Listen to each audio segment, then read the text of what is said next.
Hi, everyone. My name is Candace Tenbrink. I am an associate professor in the College of Business, which probably doesn't mean a lot to you all, but what I also am is your Fulbright U.S. Scholar Liaison.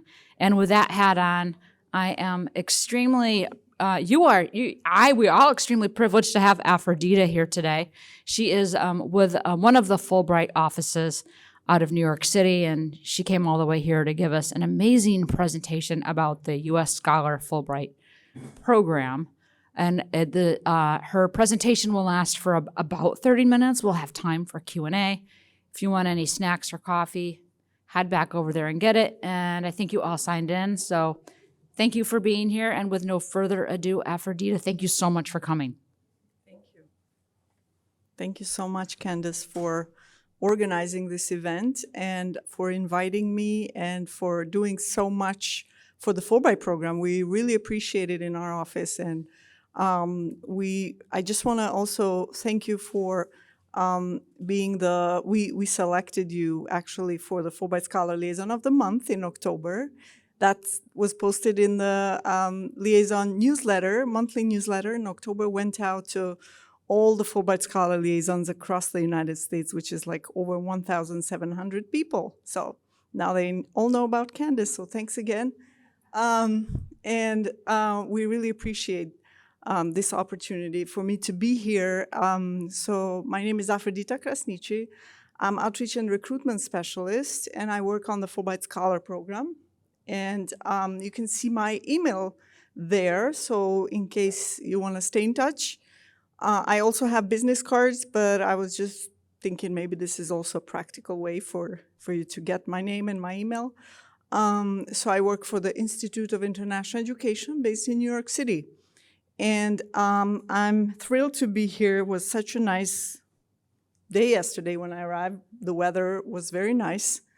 And I'm enjoying Houston so far. So today, I'm going to talk about the Fulbright Scholar Program. Give you an overview. I'm going to try to inspire you to think about it. I hope, Candace has been doing a great job probably, but I'm just like here for giving you all the information, and I'm going to try not to overwhelm you. And but this is all doable. And I'm going to also talk about the eligibility, who's eligible for the Fulbright U.S. Scholar Program and who is not, so you know right in the start. And then we do have so many different awards, so you want to also try to find the best fit for you and for whether it's teaching, research, and whether you are in early career, mid-career, or senior scholar. So there are different types of awards for every single faculty or staff that is interested to do some difference in this world and go abroad and teach and do research or professional projects. Hello, welcome. And I'm going to also then talk about, after I inspire you, I'm going to talk about the application tips and what makes a strong application. And then in the end, I'm going to take some questions. So I prefer to take the questions in the end because there's a lot of material to cover. I'm sure I will cover most of it, but then I will probably, you will have some questions, so I'll take questions in the end. So before you just think about applying for a Fulbright, so first it's important to just know that the Fulbright program was established in 1946. Right after the Second World War. So this was a brilliant idea of the congressman at the time, J. William Fulbright, who he thought about how he can bring the world together, and he then suggested the Fulbright program. So it is a program that we work with 140 countries for the Fulbright Scholar Program, and it's a great opportunity for you to teach, do research, or professional projects abroad. And also, it's very unique because you can serve as cultural ambassador. So besides being an accomplished scholar, professional, Fulbright is also looking for nice people. And this is what we need more now than ever. So Fulbright is sponsored by the U.S. Department of State. This is the U.S. government, and it's considered the flagship international exchange program. So it's the largest academic exchange program in the world. It is always thinking about the diversity. So it is very important for the Fulbright program to have an inclusive approach, and all the people that are representing the United States academia abroad, or non-academia, because we do have programs for non-academics as well, they should represent the diverse professionals abroad. So think about it as well. You know, what do you represent as a U.S. academic or scholar, and how you can fulfill that goal of the Fulbright program. Just to see how large, I mentioned how large the program is, but you can see here how large the program is actually. We do send approximately 8,000 participants a year, incoming and outgoing. So these are both Americans and internationals who are participating in the Fulbright program. The first program is the one that I work on, the Fulbright U.S. Scholar Program. We do select up to 900 people, American scholars, professionals, artists, architects, to go abroad, teach, research, or do professional projects. So that's the first program. And then when you are selected to go on a Fulbright U.S. Scholar Program, you will meet such great colleagues abroad, and I'm sure that Candace can attest to that, that you want to invite them back here. So that's the Visiting Scholar Program. And we also host that many, 900 visiting scholars. These are international Fulbrighters coming to the United States. And there's so many actually currently, because I was looking at the list of students, especially in Houston area. There are like over 100 people participating in the Fulbright program just in the Houston area alone, both visiting scholars and students. So once you go on a Fulbright, you meet these great students or colleagues, then you encourage them to apply. They apply through their home country. Same if you have great American students and they are interested to do study abroad, post their bachelor's degree program, they can apply to the Fulbright U.S. student program. The application just ended for them as well, but the next competition is going to open in the spring. So just so you'll see how large the program is and get a better idea. Now, why would you consider a Fulbright, first of all? So it is considered indeed a transformational experience. We survey alumni constantly, people who have returned from the Fulbright program. They all have one thing in common, that the Fulbright program has indeed transformed their professional life, their personal life, and also enriched them culturally. So that's one thing, especially now people are back to traveling, back to more or less normal life. They want to see other countries, or if you're passionate about another culture, that should definitely be emphasized. And then it is an opportunity to expand your publishing network. So again, we heard from alumni that once they had a Fulbright, this has given them an opportunity to just publish with other foreign scholars, and you know, they list numerous publications constantly as a result of their Fulbright. So you just become more multicultural in the classroom. Your students benefit from this, your family benefits from this, and everybody benefits from once you have a Fulbright. Also, the opportunity to serve as cultural ambassador is really unique. So it is, you know, what that means actually is that you are representing the United States, and this is a program funded by the United States government, so you are actually a cultural ambassador. We do have like the official ambassadors, US ambassadors, but you are representing the culture, the values of the United States, connecting with people who may have not have met an American scholar in person maybe, and then, you know, what you are going to present, you're going to teach, that's the impression that they will get of the United States. So this is why it's very important there is a very special section in your application where you address this. It is very important. And then you will always be recognized as a Fulbrighter. So when you go to conferences or when you just present your bio in any occasion, they will always recognize you as a Fulbrighter, Fulbright Scholar.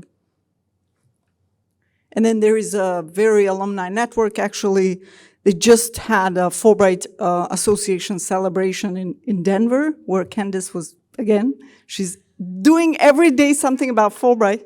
She attended it, and she's wearing this nice Fulbright t-shirt. I'm jealous. But definitely, you constantly, once you have a Fulbright, you return, you're always in that network, and you're always contributing even more. Another very unique aspect of the Fulbright program, it is a family-friendly program. So 60% of our opportunities allow you to bring dependents.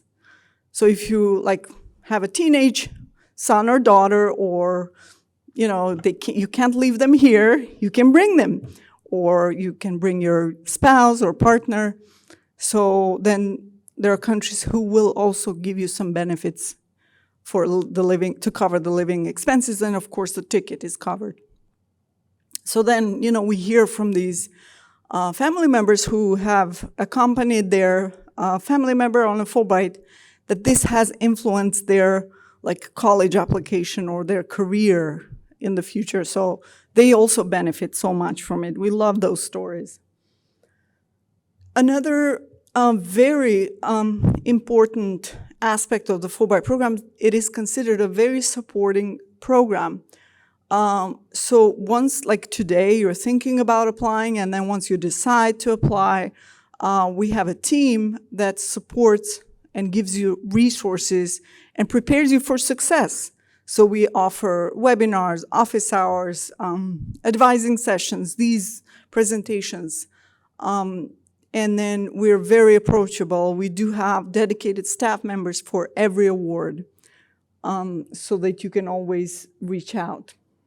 And then once you're selected, then there is another team that works with you to prepare you for your Fulbright. So once you decide to be part of this Fulbright journey, then you are not alone. You join this supporting system that is gonna just take care of you and any question you have, and just make sure you are on the right path to success. So here are the eligibility requirements. First of all, for the Fulbright U.S. Scholar Program, you have to be a U.S. citizen, because we do get questions if green card holders are eligible. Unfortunately, they're not, but once they become U.S. citizens, then you're instantly eligible. And then we do have so many awards, and I'm gonna go through them and show you our website in a second. But some countries are welcoming PhD or terminal degree holders, but then there are some other countries that are more flexible. They will welcome also master degree holders, depending on the award you apply, but then teaching awards specifically, there are the number of years of experience required for those. So if you've had a Fulbright before, so besides Candace, who else has had a Fulbright here? Nobody. Okay, this is a good audience to be, because Fulbright prefers people who have not had a Fulbright before.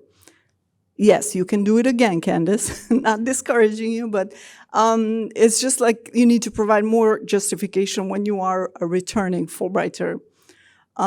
So this is great. Then, but just so you know, you have to wait 2 years from your last Fulbright to apply for another one.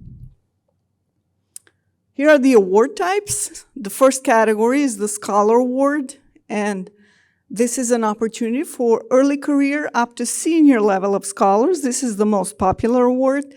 The second one is the Postdoc Awards. These are opportunities for those who are about to get their PhD, at least before the grant start date, or have had their PhD within 5 years from the time they're applying for a Fulbright. So this is for basically people, if you have students who are doing PhDs or colleagues who are about to finish their PhDs, we do have great opportunities for them.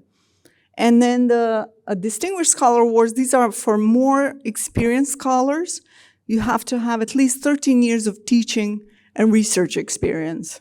And the last category, the International Education Administrator Awards, these are opportunities for 2 weeks if you work in international offices like Candace, or if you have colleagues that work with you on these fellowships, or interested to build these relationships with some universities abroad. This is a great opportunity, and this is easy in a way. It doesn't require a lot of time away, so it's just 2 weeks. For those who cannot take sabbatical or leave of absence, we offer the flex option. Approximately 63 countries offer this opportunity. It allows you to go back and forth in the country within the span of 2 years. So you can stay 1 month for one segment and then go back after 6 months for another month. So this way you don't have to take leave and you complete a Fulbright. But not every country is going to offer this. So we do offer also the Fulbright Public Policy Fellowship. This is mostly for experts who are in public policy for mid-career, practitioners also of public policy. It's unique, this award, because you work with the government, hosting government of the country that offers this opportunity, and then they would place the scholar to work directly with the ministry. So it's a high-level award. If you're interested in public policy, I highly recommend this one. And then the last 2 categories listed here, we do have the Global Scholar Award that allows you to do your award in minimum 2 countries in different world areas and maximum 3 countries in different world areas. This is a very competitive award. I wouldn't encourage you to consider it, but if your project makes sense in 2 or 3 different countries, and if you want to serve cultural ambassador in 2 or 3 different countries, and you really have to provide good rationale for that, I encourage you to consider it. But then vast majority of our awards will allow you to apply to 1 country only, because you're building an application and the impact in 1 country that you will have. Whereas for the Global Scholar Award, you're thinking about 3 countries or 2 simultaneously. And every region will have some multi-country awards, not many of them, but like I work in Europe and Eurasia, we do have some awards for doing a Fulbright in 2 or 3 countries that are part of the European Union. So if you work, let's say, in U.S.-EU relationships, that's an award for those scholars. So how do you select the right award? So first of all, when I show you our website, and just so you know where we are actually currently, we just closed the competition for 24-25 academic year. The deadline was September 15. And the new competition for academic year 25-26 is going to open in February next year. And usually the deadline is mid-September. So you have about several months to put together a strong application. So even now you can start thinking, even though the application is closed, we still show our last year's awards on our website so that you can start looking around and seeing what the countries offer and what are the requirements. And then if you find a good one, then you can even reach out to those countries now. You don't have to wait until we open in February. So first, like a passion for a country, or you have some people you know there, you don't have to have extensive knowledge about the country. And then look at what they're looking for, what the profile of the scholars they're looking for. If they are offering discipline-specific awards and you are within those disciplines, I strongly encourage you to consider those.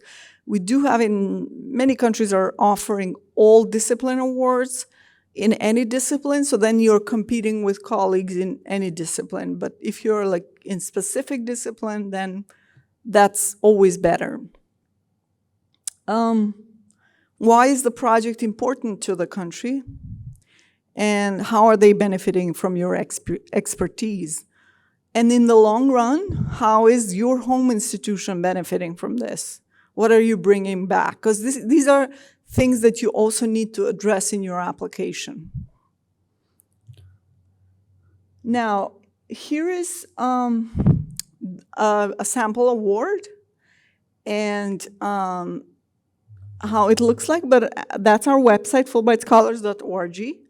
I'm going to go on our website soon. I'm going to show you this directly. So instead of looking at a snapshot, I'm going to go on our website and look at it. So here are the application components and what's required. Basically, we do have an online application form that is very intuitive. So once we launch in February of next year for the 25-26 competition, we will launch also the online application. And I always encourage applicants to start to open it as soon as we open it. So this way, you know what is required, because even within the online application, we do have guidance for you. So the project statement, that's the backbone of the application, where you explain everything, what you're doing, how you're doing it, the impact, etc. It's a narrative of like up to 5 pages where you write about your project, whether it's teaching or research. You explain everything. And we do have even prompt questions for that to help you write that narrative. There are 2 letters of recommendations required. So if you decide to apply, then it's always good to give heads up to your department, because 1 letter is required from your head of department or supervisor. And then the second letter could be a colleague outside even your home institution.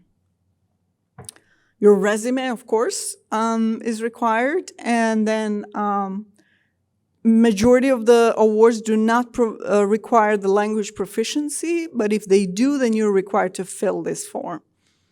The letter of invitation, whenever it's required, you need to get that letter and upload it to your application. So that's why it's important to start the dialogue with the countries you're interested to apply to, so that you can even contact multiple countries right now. You don't have to just contact one country, but then ultimately you would decide to apply to one award in one country, unless you're considering those multi-country awards that I mentioned. So if you're applying for teaching, they want to see a sample of your syllabi, or it could be an adjusted syllabi for the institution you're applying to. If you're applying for research, reference list is required. So this is like what we used to call it before, bibliography, the resources you're going to use to complete that research. And then if you are in the arts or architecture, creative writing, a portfolio is required, samples of your work. Here are just these 3 important tips to definitely secure a competitive application. First of all, you need to read the award description for the country you are applying to carefully. There is some materials. I mean, it's a lot of information for every country, every award, but you want to take some time to go through them. And I'm going to navigate through that now to help you also go to places you need to go to read it. And then you want to start the application that I mentioned earlier. Once it's online, you just start it. There are some moving parts. I mentioned letter of invitation, letter of recommendation, etc. So also there's these 2 parts especially, they're not depending on you.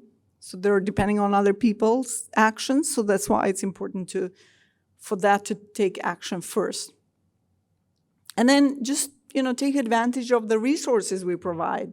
The webinars, we have discipline-specific, country-specific, office hours every week for every region. Here's the timeline. When we launch in February, and then the deadline is mid-September, typically for 25-26 academic year next year. And then after you submit your application in September, we do provide a preliminary review so that to make sure if you're not missing a component that is required. and we'll give you like a few extra days. But, I highly do not encourage this, or I strongly discourage this, because you want to make sure you just submit it by the deadline and then you're done with it and you just wait. So we'll get back to you. There is the first step of the process that happens, the peer review, U.S. peer review between October and November. Actually, it is happening right now. And I just facilitated a panel on Friday before traveling here. So these are colleagues in your field or close to your field that are going to carefully review these applications and mark them as recommended or not recommended. For those applications that are recommended for further review process, those applications are moved to the hosting countries, and then they make the final recommendations or final decisions. So then those applications are sent to the Fulbright Foreign Scholarship Board here in the U.S., and then they make the decisions, and you should learn before June if you're been selected or not. And then the travel and then preparations and everything starts right after that. So depending if you apply for a fall or a spring semester, then you start just planning your Fulbright journey. So here are some other amazing programs that are part of the Fulbright family. I mentioned earlier, when you go on a Fulbright, you meet these wonderful people. You want to host them back here. Here are some programs. You can do that. The Scholar in Residence program, you apply as an institution, and you can host a Fulbrighter up to 1 year. Then we do have the Outreach Lecturing Fund. These are the current Fulbrighters, visiting Fulbrighters, international Fulbrighters here. You can host them for up to a week, and it's fully paid almost. You have some commitments, but not a lot. And then the Fulbright Language Teaching Assistants, the FLTA. These are language assistants who would come to universities and then just teach about the language, the culture, etc. Okay, and here are ways to stay connected with us. We do have the general email. Earlier I shared my email, direct email. We do have dedicated staff members for every award. And I'm gonna also now go on our website. And we are very active on social media. So you wanna follow us on all these 4 platforms if you wanna just stay up to date with what's happening in the Fulbright world. Okay, great. So I'm gonna just also show you our website here. It's called fulbrightscholars.org. And you can click on the awards, U.S. Scholar Awards search. Okay, we have to click on the show all awards, because currently it's just showing the awards. We still are accepting applications for 4 International Education Administrator Awards. So these have been all the awards that were offered in the academic year 24-25, 402 awards in 135 countries. We do have these wonderful filters. You can filter by the region, by just the country, if you're just curious to see. Okay, so now it's an opportunity for you to think and plan and how to use any specific countries you want me to filter for. Any volunteers want to start their Fulbright journey right now? Yes? Turkey?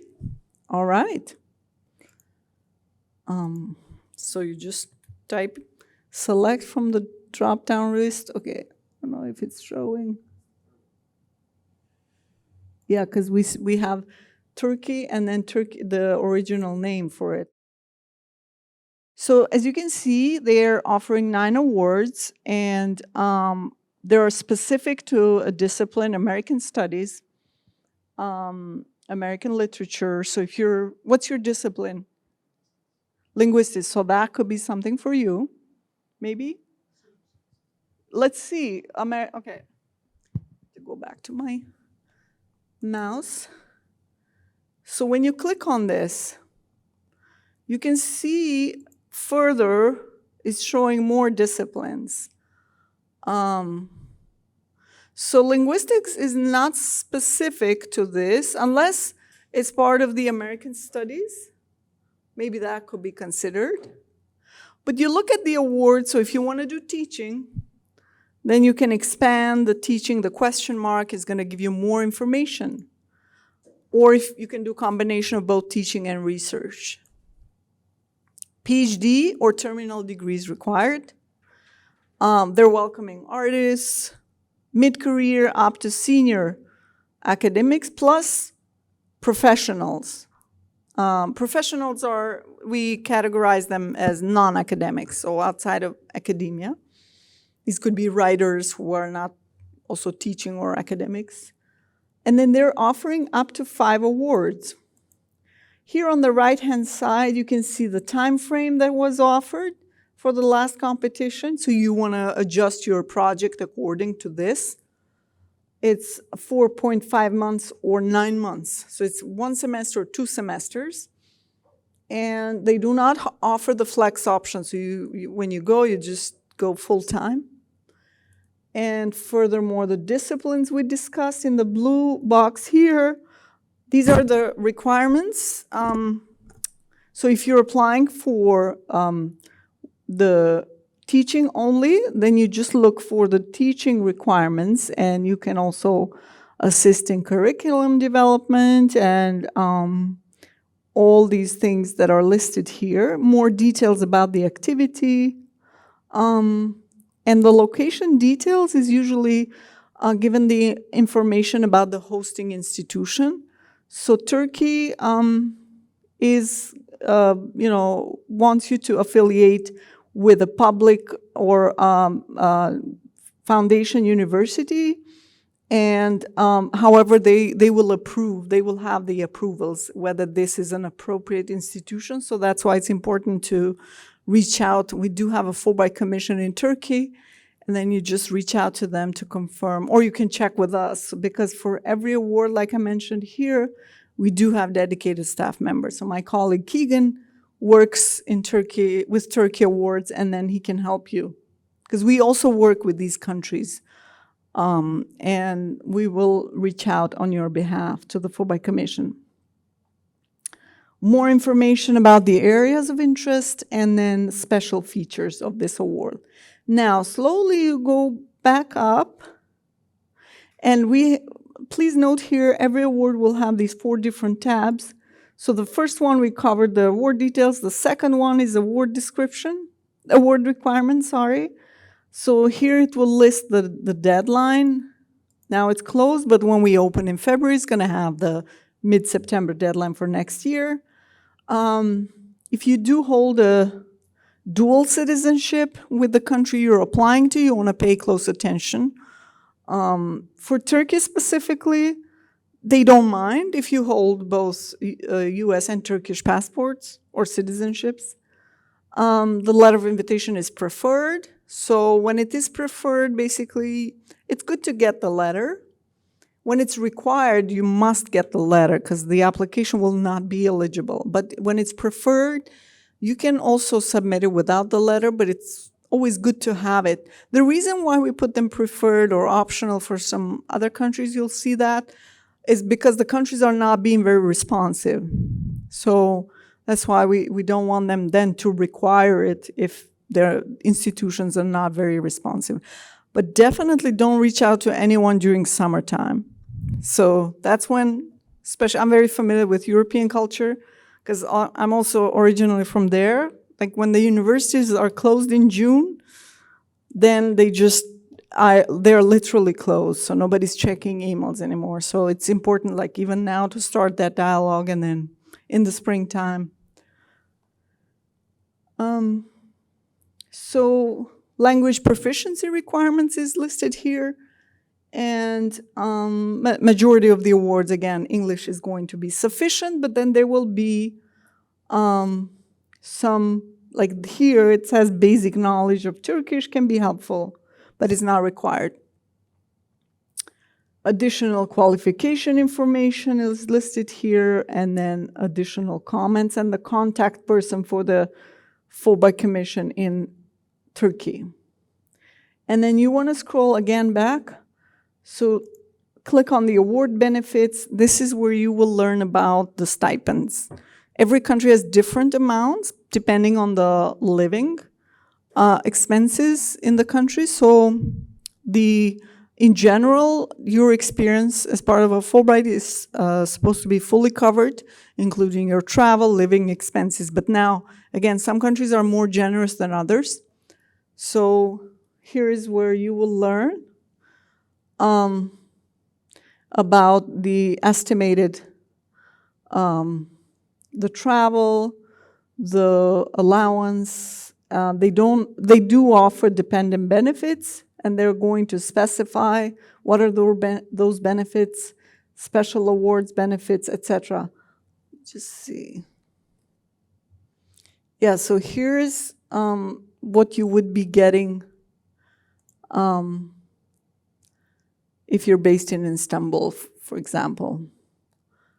And then the last tab here is the country overview, more information about Turkey, and we ask alumni to share their experience in these countries, and then we include that here so that you have a better idea of how it is to live as a Fulbrighter in Turkey, for example, or any other country, and what are some of the tips.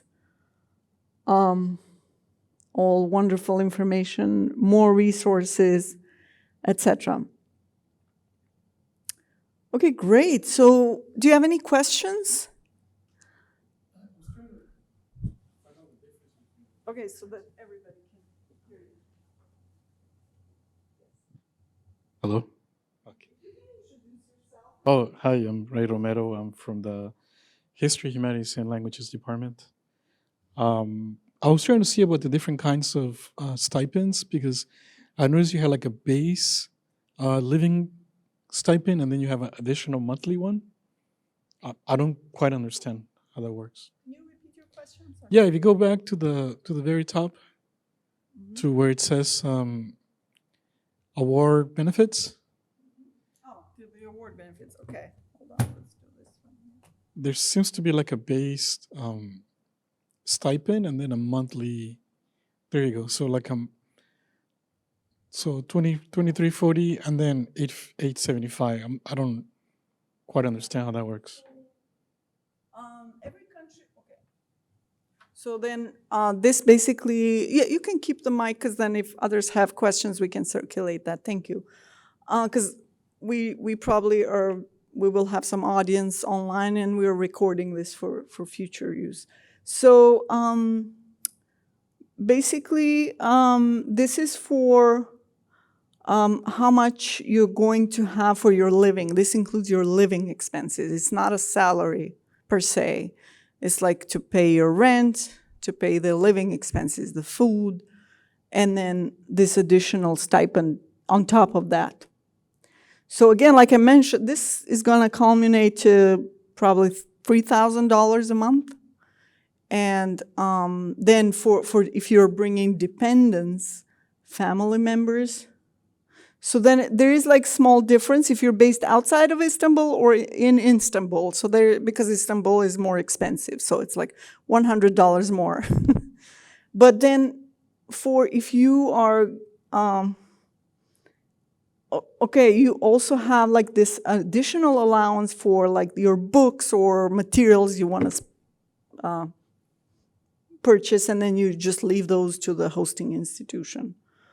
And then you also get, yeah, and that's the books. This is additional for relocation, actually. That was for relocation. I'm sorry, I can't see very well from here, but so that is the relocation, and then this is for the books, and then those books you don't get to keep, you just give them to the hosting institution, and then for the dependents, if you decide to bring your children, then they will have this additional tuition, which is quite generous.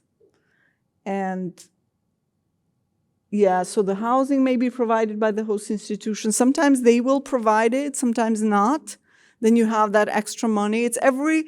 I guess it's case by case. This is just to give you an idea what you would be getting so that you can plan. So this is always sufficient for the living expenses in the country. It doesn't take care of your living expenses in the US, though.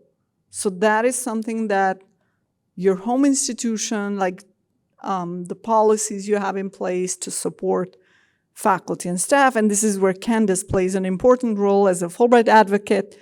She fights for you to get the maximum and works, again, it's department by department sometimes, but it's always good to give them heads up if you're applying for a Fulbright so you can plan better, because sometimes some departments, again, are more generous than others.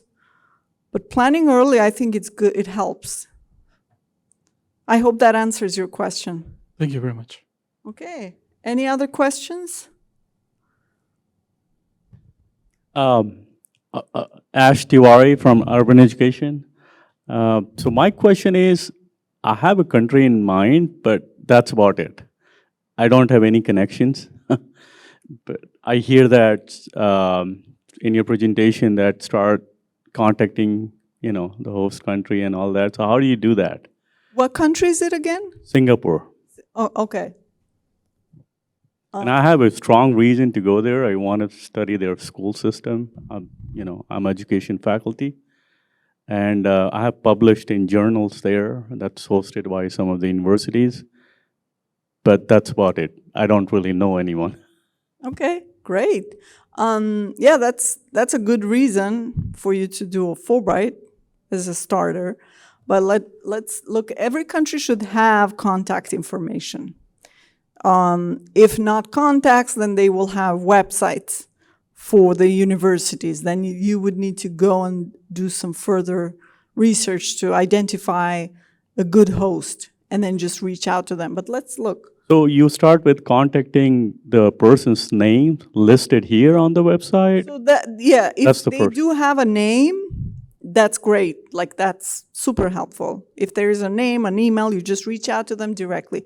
But sometimes, because some institutions are very big, they will only provide the website, and then you will do some further researching and then identify a colleague who does similar work to yours, and then just reach out to them. Include your resume always and like a summarized Fulbright project to pitch your idea, to see what, how they feel about it, because you want to get their approval, especially when the letter of invitation is required. You want to make sure that you convince them why, you should be there. Okay, let's see. Okay,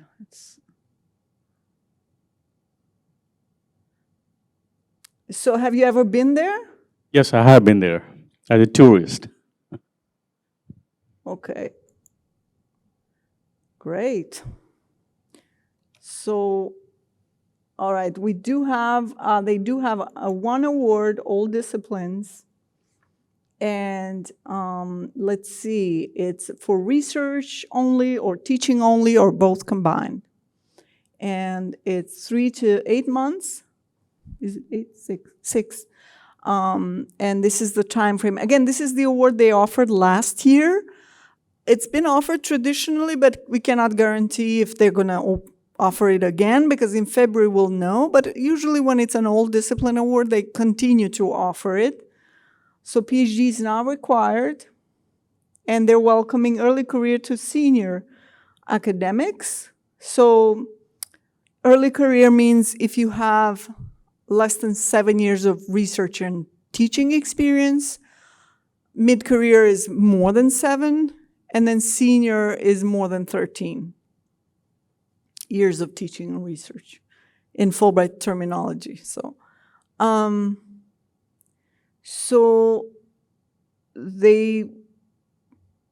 preference is given to, collaboration with local schools and think tanks. So you want to see, like, if you can then identify some local schools. So here are the universities that they want you to affiliate with. And 3 to 6 months. They do offer also the flex option for research grants only. If you do teaching, it's not doable. But if you do research, then you can go back and forth. Okay. So here are some areas of interest. Is your discipline within these areas of interest? Because then they are going to give priority to these. It's there. Education. Perfect. You're Education, already, research. that box is checked too. So they even have this additional opportunity to travel, the East Asia Pacific Regional Travel Program as part of Fulbright. So if you're selected for a Fulbright, then you have the opportunity to also travel in the region as part of this. So let's see now if they have any contacts for you. I see a name there. Oh, you saw it? Okay, great. So the award requirements, their letter is required, so that's why you can just reach out to them right now. And you can always contact my colleague, Jacqueline, who works with the Singapore Award. And, but also what's more important, to reach out to an institution in Singapore to get to know them. And then there is the U.S. Embassy there that manages the Fulbright program. So here are the websites of the universities for you to research them at your own time. And then let's see how generous they are. The award benefits. This looks quite generous compared to Turkey. So yeah, they even have the dependent benefits, etc. So this is how you get familiar with the country's Fulbright requirements, and also if you meet their requirements. So especially when the discipline is preferred, that's a good sign that you could be a competitive applicant. Great. Any other countries you're thinking? Any other questions? You need time to process all of this. Well, wonderful. Thank you so much for your attention. Looking forward to hearing from you. Candace, anything? Closing comment? Thank you. Is it still on? Oh, yeah, it is. Hi. Thank you so much, Aferdita, for coming. We really appreciate you. It's always nice to have someone that actually works with Fulbright directly. So thank you for coming. Two things. We have a Fulbright Liaison website. You're very welcome to look at that. And then always, please reach out to me, tenbrinkc@uhd.edu. And if you forget, just ask Judith in the provost's office. She'll tell you who to contact. All discussions with me are confidential. I'm happy to help you think about where you want to go and pros and cons and all of that. And then also, you have to fill out a Fulbright NOI at our institution. If you don't fill out a Fulbright NOI, you're not going to get any help from the university. So just want to make sure you're aware of that. It's also on our webpage.